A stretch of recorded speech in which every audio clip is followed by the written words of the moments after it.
अखंडमंडलाकारं व्याप्तं येन चराचरं तत्पदं दर्शितं येन तस्मै श्री गुरुवे नमः।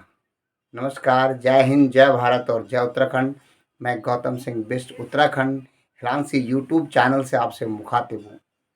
मित्रों, जैसे कि आप जानते हैं कि जब हम पुष्पांजलि करते हैं या जब हम प्रभु की आराधना करते हैं, तो प्रभु की आराधना के समय पर हम मंत्रहीनम क्रियाहीनम भक्तिहीनम सरेसुरा यत पूजति मया देवी परपूर्णम तदस्मया तदक्षर पथ भ्रष्टम मात्राहीनम च यद भवेत् तत्सक्षमाक्ष देवी प्रसीद परमेश्वरा। परमेश्वरी के रूप में उसे क्षमा प्रार्थना करते हैं।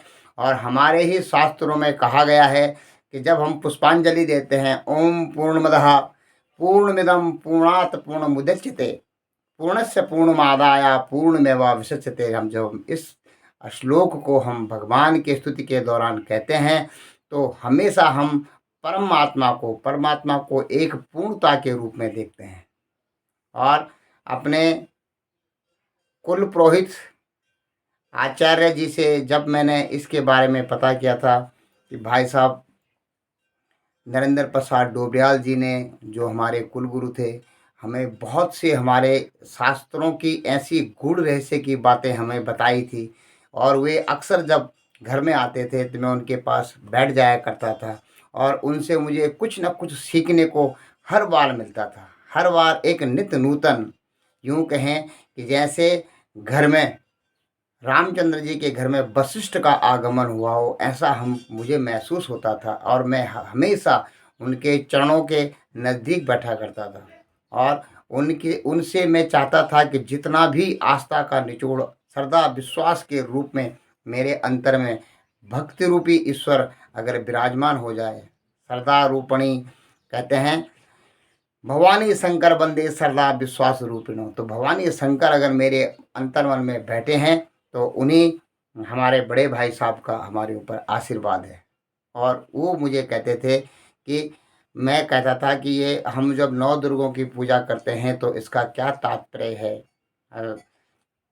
प्रथमे शैलपुत्री, द्वितीय ब्रह्मचारिणी, तृतीय चंड घंटे, चतुर्थ कुष्मांडके, पंचमे स्कंद माता, षष्ठमय कत्यायनी, सप्तमय कालरात्रि, अष्टमय महागौरी, नौमय सिद्धार्थी, नौ दुर्गे माँ नारायणी नमस्तुते। तो एक बार नवरात्रों के समय पर जब भाई साहब हमारे घर में आए थे, तो उन्होंने इस बात के विषय में मुझे बताया था कि गौतम, 9 का जो अंक होता है वो पूर्णांक होता है।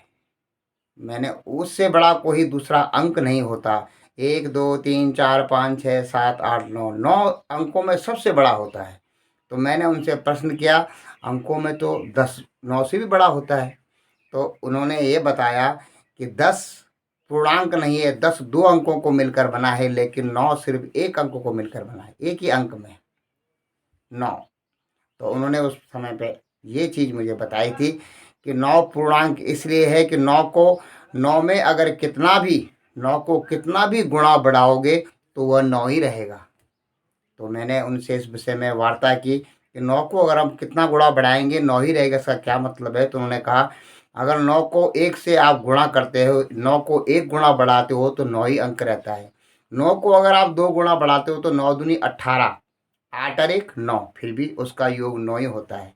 और 9 को 3 गुणा बढ़ाते हो तो 9 तिया 27, 27 में 2 और 7, 2 और 7 मिला के फिर 9 पूर्णांक, उसका योग पूर्णांक ही निकलता है।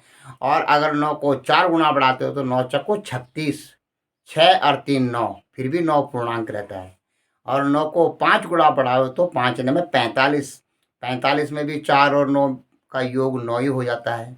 और 9 को 6 गुणा बढ़ाओगे तो 9 छक्का 54, 54 में 5 और 4 को मिला के फिर उसका जो पूर्णांक, उसका जो योग है वो 9 ही आता है। 9 को अगर आप 7 गुणा बढ़ाओगे तो 7 9 में 63, तो 6 और 3 को अगर आप उसका योग करोगे तो फिर 9 ही आता है। और 9 को 8 गुणा बढ़ाओगे, 9 8 72, तो 7 और प्लस 2 को जब उसको जोड़ोगे, उसका योग करोगे तो पूर्णांक 9 ही आएगा। और 9 को 9 गुणा बढ़ा दोगे, 9 9 में 81, तो 8 और 1 को अगर आप योग करोगे, जोड़ोगे तो फिर 9 ही आएगा पूर्णांक। और 9 को अगर आप 10 गुणा बढ़ाते हो तो 9 पूर्णांक अपने साथ में उस अनंत को भी जोड़ जाता है। जो शून्य होता है, शून्य परमात्मा का प्रतीक है। ओम का प्रतीक है शून्य, अनंत का प्रतीक है शून्य। और जब 9 को आप शून्य से गुणा करोगे तो वह उस शून्य को अपने साथ जोड़ लेता है और पूर्णांक में 90 बन जाता है। इसलिए मित्रों सदैव ध्यान रखना है कि पूर्णांक 9 पूर्णांक है, इसलिए 9 शक्तियों की पूजा की जाती है। 9 ही हमारे शरीर में द्वार होते हैं और 9 ही हमारे गैलेक्सी में ग्रह भी 9 ही हैं। क्योंकि शक्ति का मल्टीप्लाई अगर आप करोगे तो पूर्णांक के रूप में 9 ही बचेगा। इसलिए आप स्तुति करते हो ओम पूर्णमदः पूर्णमिदं पूर्णात् पूर्णमुदच्यते पूर्णस्य पूर्णमादाय पूर्णमेवावशिष्यते। पूर्णस्य पूर्णमादाय, पूर्ण में से अगर आप पूर्ण को निकाल भी देते हो तो पूर्णमेवावशिष्यते, फिर भी पूर्ण ही बचता है। इसलिए नवरात्रों में जब हमारी नवरात्रियाँ आती हैं तो नवरात्रों का पावन त्योहार शक्ति की उपासना होती है। क्योंकि आप जानते हैं कि E=mc²। अगर विज्ञान ऐसा कहता है कि एनर्जी कभी भी अपना रूप बदल कर देती है, लेकिन एनर्जी कभी भी क्या होता है, समाप्त नहीं होती। एनर्जी का कभी भी क्षय नहीं होता है, वह अपना रूप बदल देता है। एक बार हमारी माता श्री मृत्यु को प्राप्त हो गई हैं तो उन्होंने अपना सिर्फ रूप बदला है, चोला बदला है। कहते हैं फिर नूतन करता है धारण काया रूपी वस्त्र बहाकर। ये आपने सुना है। मृत्यु एक सरता है जिसमें श्रम से कातर जीव नहाकर और फिर नूतन करता है धारण काया रूपी वस्त्र बहाकर। मृत्यु एक सरता है, नदी है, जिसमें नहा करके जीव इस जीर्ण शीर्ण शरीर को त्याग देता है। जीर्ण शीर्ण रूपी कपड़े को त्याग देता है आत्मा, और यह आत्मा दूसरा शरीर ग्रहण करती है। यह हमारा सनातन धर्म कहता है। और इसी की एक छोटी सी झलक मैंने आपको पूर्णता के रूप में बताई कि हम पूर्णता के उपासक, इसलिए हम पूर्णता के उपासक हैं। और इसमें संदेह नहीं करना चाहिए कभी भी कि परमात्मा, परम आत्मा तो निराकार रूप में है, उसका तो कोई आकार ही नहीं है। परमात्मा को आप देखोगे तो वह तो एक निराकार है, उसका कोई आकार नहीं है। आप देखते हैं परमात्मा की फोटो नहीं होती, लेकिन देवताओं की फोटो होती है।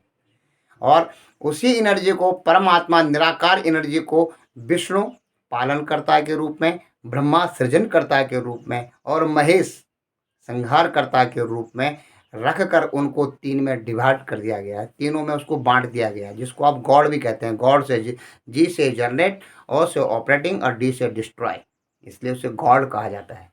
तो परमात्मा को निरूपण करने के अलग अलग तरीके हो सकते हैं, लेकिन इस गैलेक्सी में जिसमें 9 ग्रह हैं, ऐसे पता नहीं कितने गैलेक्सी हमारे ब्रह्मांड में हैं। और इस ब्रह्मांड का ही छोटा रूप हमारा शरीर है। इसमें भी आप देखते हैं जैसे ब्रह्मांड में 70% पानी है, तो इस शरीर को अंदर भी 70% पानी का लिक्विड के रूप में हमारी एनर्जी रहती है। और मित्रों, आपसे कहने का मतलब मेरा ये है कि मैं आपको पूर्णांक समझाना चाहता था कि पूर्णांक क्या होता है। पूर्णांक को किसी भी चीज़ से गुणा करोगे उसका योग वही रहेगा। जो इंसान अच्छा है उसमें कितनी भी धन संपत्ति ऐश्वर्य आ जाए, उसकी सरलता विनम्रता बनी रहेगी। और जिस इंसान में सरलता विनम्रता नहीं होती, जैसे उसके पास ऐश्वर्य आता है, ऐश्वर्य का मद उसके अंदर आ जाता है, तो समझ लीजिए कि वह पूर्णांक इंसान नहीं है। वह 1 2 3 4 5 6 7 8 तो हो सकता है, लेकिन 9 पूर्णांक नहीं हो सकता है। इसलिए हम 9 देवियों की कल्पना करते हैं। हमारे शरीर में 9 द्वार बताए गए हैं और हमारे ग्रह 9 बताएंगे। ब्रह्मा मुरारी त्रिप्रांतकारी भानु शशि भूमि स्वतो बुधस्य गुरुस्य शुक्रस्य शनि राहु केतवा सर्वे ग्रह शांति करा भवन्तु। प्रभु श्री राम परमात्मा ईश्वर सदैव आपके परिवार पर और आप पर अपनी कृपा दृष्टि बनाए रखें। जय श्री राम।